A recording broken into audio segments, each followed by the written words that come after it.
Hello বন্ধুরা, এই মুহূর্তে সবচেয়ে বড় খবর যে West Bengal school service commission তাদের নোটিফিকেশন পাবলিশ করে দিয়েছে এবং তার সাথে সাথে তারা গ্যাজেট প্রকাশ করে দিয়েছে। আমরা এবার বিস্তারিত আলোচনা করব, বেশি কথা না বাড়িয়ে আমরা সোজাসুজি চলে যাব নোটিফিকেশনে কি বলা হয়েছে দেখে নেব।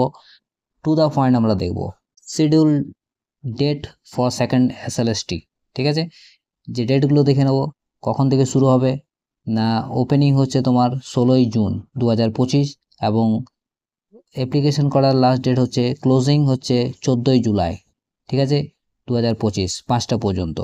Last date of receive application fees এখানে 14ই জুলাই।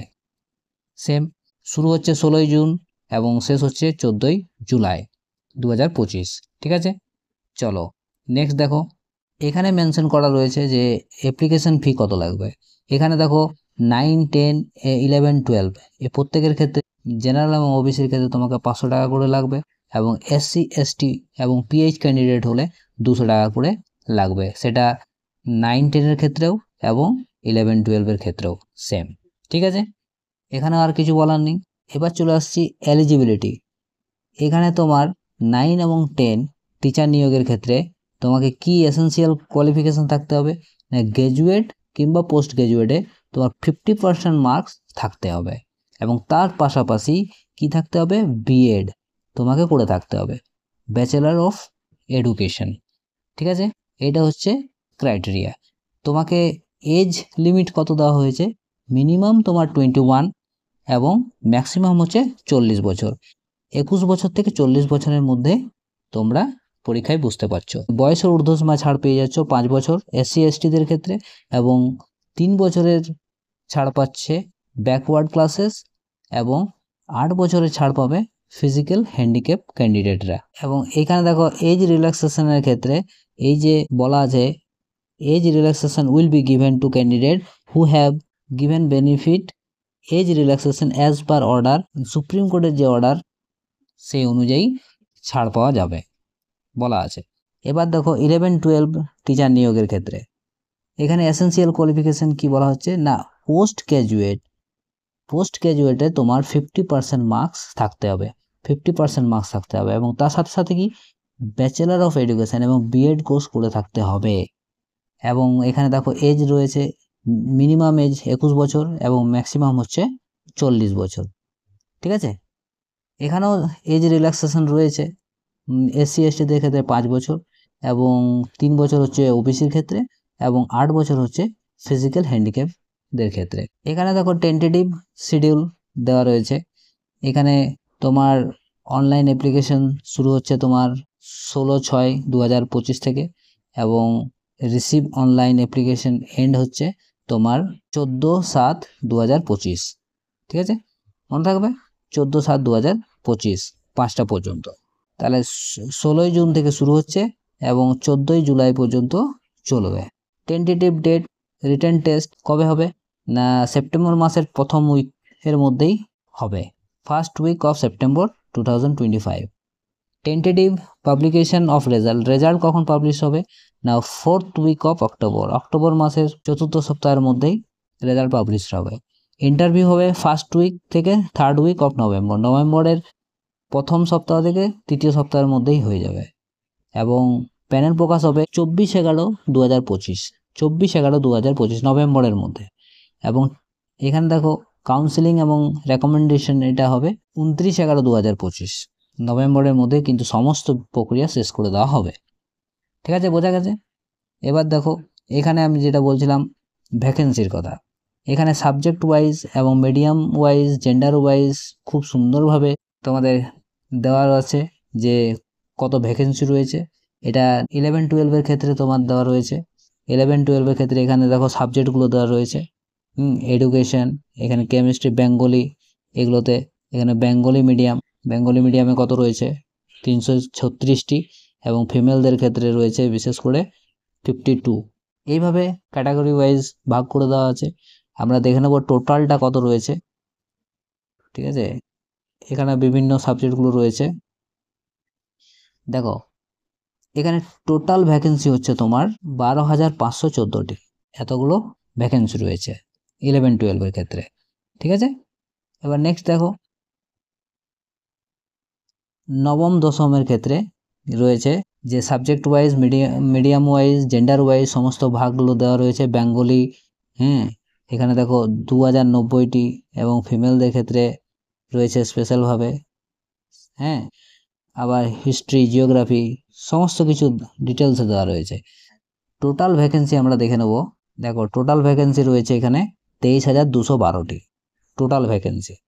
এই বেঙ্গলি মিডিয়ামের ক্ষেত্রে তোমার এইটা রয়েছে, এই টোটাল ভ্যাকেন্সিটা রয়েছে 19,948। কিন্তু এইরকম টোটাল ভ্যাকেন্সি যদি আমরা দেখি বিভিন্ন ক্যাটাগরি অনুযায়ী, Bengali medium, English medium, Hindi medium সমস্ত ক্ষেত্রে রয়েছে 23,212টি। ঠিক আছে, এবার দেখো এখানে গ্যাজেট প্রকাশিত হয়েছে। সেই গ্যাজেটের যেগুলো মূল বিষয় সেগুলো আমি আলোচনা করব। আমরা কোয়ালিফিকেশন সম্পর্কে বলে দিয়েছি, এজ লিমিট কত রয়েছে সেগুলো সম্পর্কে আলোচনা করে নিয়েছি, নোটিফিকেশনে সেগুলো বলা রয়েছে। এখানে আর বিশেষ নতুন করে আর বলছি না, এখানেও সেই একই জিনিস লেখা রয়েছে। যেটা গুরুত্বপূর্ণ সেটা আলোচনা করব। এখানে দেখো selection post assistant teacher class 9 এবং 10-এর ক্ষেত্রে কেমন করে হবে না, রিটেন এক্সামিনেশন হবে, সেটা হবে 60 নম্বরের। এখানে OMR বেসে হবে, এবং এখানে একাডেমিক কোয়ালিফিকেশানে যেটা, সেটা এডুকেশন কোয়ালিফিকেশনের ক্ষেত্রে 10 মার্কস থাকবে। দেখো এডুকেশন কোয়ালিফিকেশনে যে 10 মার্কস থাকবে, সেখানে কিভাবে এটা করা হবে, যেমন যদি 60%-এর বেশি নাম্বার থাকে তাহলে তাকে 10 নাম্বার দেওয়া হবে, এবং যদি 60%-এর থেকে কম থাকে এবং 50%-এর মধ্যে যদি থাকে তাহলে তাকে 8 নাম্বার দেওয়া হবে, এবং 50%-এর যদি কম থাকে তাহলে 6 নাম্বার দেওয়া হবে। ঠিক আছে, বোঝা গেছে? তারপরে হবে যেটা প্রিয়র টিচিং এক্সপিরিয়েন্স। প্রিয়র টিচিং এক্সপিরিয়েন্স হচ্ছে কোন 10 নাম্বার, এখানে 10 নাম্বার রয়েছে। কিভাবে এই 10 নাম্বার দেওয়া হবে না, প্রিয়র টিচিং এক্সপিরিয়েন্স 10 মার্কস। কি বলা আছে এখানে না, at the secondary level in the government aided or government sponsored school, সেখানে যদি পড়ানোর অভিজ্ঞতা থাকে তাহলে base of 2 marks for each year, প্রত্যেক বছরের জন্য এখানে 2 নাম্বার করে দেওয়া হবে। টোটাল থাকছে 10 নাম্বার, তাহলে প্রত্যেক বছরের জন্য 2 নাম্বার করে, তাহলে 5 বছর যদি থাকে তাহলে 5 দুগুণে 10, তাহলে এই 10 নাম্বার তারা পেয়ে যাবে অনায়াসে 5 বছরের অভিজ্ঞতা থাকলে। বোঝা গেছে? তারপরে যেটা হবে সেটা হচ্ছে লেকচার ডেমনস্ট্রেশন, সেখানে থাকছে 10 নাম্বার। এই 10 নাম্বার কেমন তোমরা পড়াবে সেই অনুযায়ী তোমাদেরকে এই 10 নাম্বার দেওয়া হবে। ঠিক আছে, লেকচার ডেমনস্ট্রেশনের উপরে এইভাবে হবে। 11 এবং 12 টিচারের ক্ষেত্রে সেখানে রিটেন এক্সামিনেশন হবে, সেখানে 60 নাম্বার থাকছে। একাডেমিক যেটা, সেখানে এডুকেশন কোয়ালিফিকেশান 10 নাম্বারে রাখা হয়েছে, সেই 10 নাম্বারের বিভাজনটা এখানে রয়েছে। দেখো 10 নাম্বারের বিভাজন কিভাবে করা হয়েছে, সেই একইভাবেই 60%-এর বেশি নাম্বার থাকলে 10 নাম্বার, তার থেকে কম থাকলে 60%-এর কম থাকলে সেখানে 8 নাম্বার, আর 50%-এর কম থাকলে সেখানে 6 নাম্বার। এবং ঠিক সেইভাবেই প্রিয়র টিচিং এক্সপিরিয়েন্স থাকছে 10 নাম্বার। ঠিক আছে, প্রত্যেক বছর 2 নাম্বার করে দেওয়া হবে টিচিং অভিজ্ঞতার ক্ষেত্রে। ঠিক আছে, সেটা বিভিন্ন স্কুল হতে পারে, গভর্নমেন্ট এবং গভর্নমেন্ট এডেড এবং গভর্নমেন্ট স্পন্সরস স্কুল, এই সমস্ত ক্ষেত্রে এই নাম্বার তোমরা পেয়ে যাবে। তারপরে হচ্ছে ওরাল ইন্টারভিউ, সেখানে 10 নাম্বার, এবং লেকচার ডেমনস্ট্রেশনে থাকছে 10 নাম্বার। ঠিক আছে, এবার দেখো আপার প্রাইমারি সম্পর্কে কি বলা আছে। আপার প্রাইমারি সম্পর্কে যেটা বলা আছে, সেখানে একাডেমিক স্কোর থাকছে তোমার 10 মার্কস। সেখানে কিভাবে ভাগ করা আছে সেটাই ঠিক সেইভাবেই, 60%-এর বেশি হলে 10 নাম্বার, 60%-এর কম থাকলে 8 নাম্বার, এবং 50%-এর কম থাকলে এখানে 6 নাম্বার দেওয়া হবে। টেট ওয়েটেজের ক্ষেত্রে 40 নাম্বার থাকছে, মানে যদি 150 নাম্বারের পরীক্ষা হয় টেট নাম্বার, তাহলে তোমরা যদি 150 পেয়ে যাও তাহলে তোমরা 40 নাম্বার পেয়ে যাবে। তার থেকে কম হলে সেই অনুযায়ী এটা তোমরা নাম্বার পাবে। টেট ওয়েটেজের ক্ষেত্রে 40 নাম্বার পুরোপুরি থাকছে। সেখানে তো তোমরা টেটে কত পাচ্ছ তার উপরে নির্ভর করছে তোমরা এই মার্কটা কত পাবে। ঠিক আছে, এবং এখানে রিটেন এক্সামিনেশন হবে, সেখানে রিটেন এক্সামিনেশন হওয়ার পর তোমরা সেখানে থাকছে 25 নাম্বার, সেখানে 25 নাম্বার তোমরা কত তুলতে পারো সেটা দেখবে। তারপরে ওরাল ইন্টারভিউ সেখানে ওরাল ইন্টারভিউ ক্ষেত্রে 15 নাম্বার থাকছে এবং লেকচার ডেমনস্ট্রেশনের ক্ষেত্রে এখানে 5 নাম্বার থাকছে। এই ক্ষেত্রে কিন্তু 5 নাম্বার পাবে, ঠিক আছে। আর থাকছে তোমার প্রিয়র টিচিং এক্সপিরিয়েন্স, এখানে থাকছে 5 নাম্বার, ঠিক আছে। এখানে কিন্তু প্রত্যেক বছর তোমাকে 1 নাম্বার করে দেওয়া হবে এক্সপিরিয়েন্সের ক্ষেত্রে, সেটা গভর্নমেন্ট এবং গভর্নমেন্ট এডেড এবং গভর্নমেন্ট স্পন্সর স্কুলের ক্ষেত্রে যদি তোমার টিচিং অভিজ্ঞতা থাকে তাহলে 1 নাম্বার করে পাবে প্রত্যেক বছরের জন্য। টোটাল থাকছে 5 নাম্বার। তাহলে 5 বছর যদি করে থাকো তাহলে 5 পাবে।